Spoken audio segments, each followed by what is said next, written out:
Bem-vindos a mais um Deep Dive. Hoje a gente vai mergulhar na introdução de um livro bastante influente, As Veias Abertas da América Latina.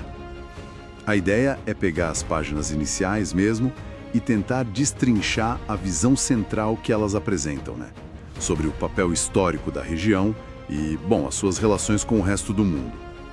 Para começar assim, a tese que o texto joga logo de cara é forte, né? Uma tal divisão internacional do trabalho. Mas com um detalhe, a América Latina teria se especializado em perder, desde que os europeus chegaram. O argumento é que os recursos daqui, ouro, prata, depois café, frutas, petróleo, foram e continuam sendo levados para enriquecer outros lugares, outros centros de poder, né? Exato.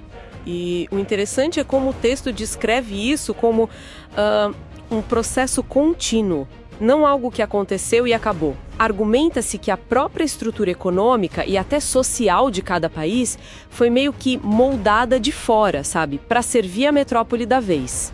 Isso vai criando, então, uma cadeia de dependência muito longa. E não só para fora, né? O texto fala que isso se repete internamente. Tipo, as grandes cidades explorando o interior, o campo. Um padrão que, olha, a fonte diz que vem de séculos. E essa ideia da exploração que não para, né? Isso leva a um paradoxo que o texto parece martelar bastante. Aquela frase, nossa riqueza sempre gerou nossa pobreza por nutrir a prosperidade alheia. Como é que isso funciona na prática, segundo essa análise? Bom, a fonte dá exemplos históricos bem fortes, né? Pensemos, sei lá, Potosí, na Bolívia. Aquela montanha de prata que sustentou a Europa, virou símbolo de riqueza, mas também de uma exploração, assim, brutal. Ou ouro preto aqui no Brasil, né? Coração do ciclo do ouro. Riqueza imensa na época. Pois é, e depois que o ouro acabou? Ficou a cidade histórica, linda, mas economicamente, né, parada no tempo. Ou mesmo o ciclo da borracha lá na Amazônia. Uma riqueza que veio e foi embora rápido, deixando um rastro de devastação social, ambiental. São lugares que tinham uma riqueza natural imensa e que, nessa visão do texto, acabaram meio que na ruína depois que a exploração principal passou. Entendi. Então essa análise conecta diretamente o nosso subdesenvolvimento aqui na América Latina com o desenvolvimento lá fora. Não são coisas separadas. Exatamente. A perspectiva que o texto traz é essa, são duas faces da mesma moeda. O desenvolvimento do chamado capitalismo mundial teria, de certa forma, se alimentado do nosso subdesenvolvimento. Mas olha, a fonte não joga a culpa só para fora, não.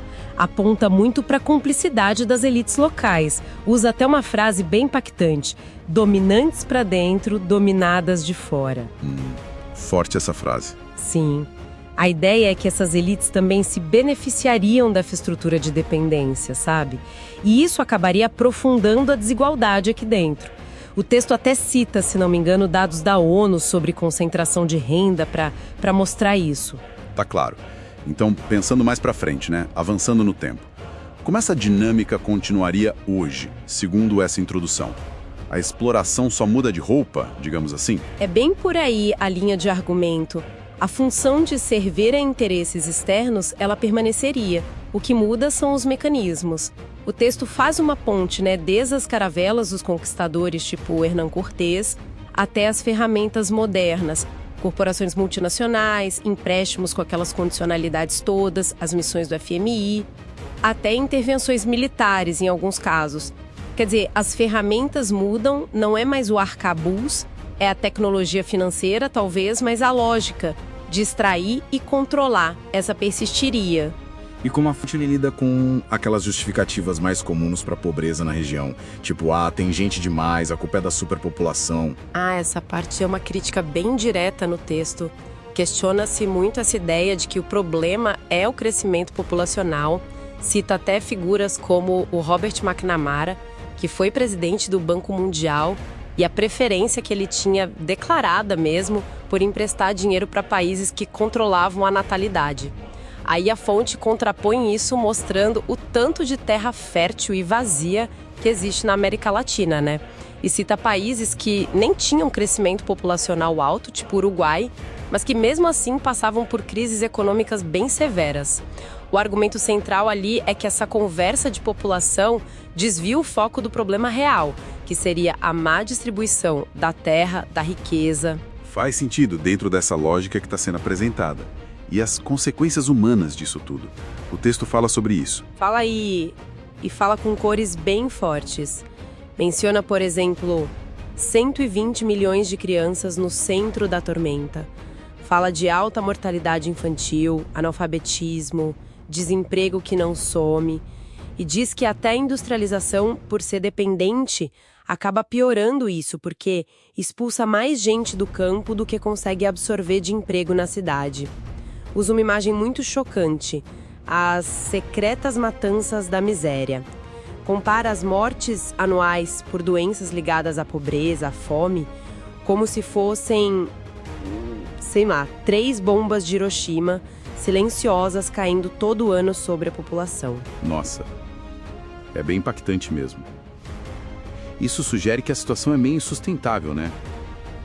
Qual o prognóstico que essa introdução deixa no ar? Olha, sugere que as tensões só aumentam. Chega a mencionar Josué de Castro, que ironicamente ganhou o Prêmio da Paz, mas que teria dito que não via outra solução para a América Latina senão a violência. É forte. E apresenta Cuba, na época, como um exemplo de país que tentou romper com essa ordem. A conclusão que fica implícita ali é que manter esse sistema como está seria perpetuar o crime. A história é vista como esse palco de conflitos, né? Não algo pacífico. Entendi. Para a gente fechar então e deixar uma reflexão, a introdução termina com uma imagem bem poderosa. Cita o Humboldt, falando de um antigo costume indígena. A palavra quiaca, que significava porta, era o nome que davam às vítimas de alguns rituais de sacrifício. A morte delas, simbolicamente, abriu um novo ciclo. Considerando toda essa análise de exploração que o texto faz, que tipo de porta, que tipo de ruptura, talvez até dolorosa, o texto sugere que seria necessária para a América Latina começar um ciclo diferente? Fica aí a pergunta para a gente pensar.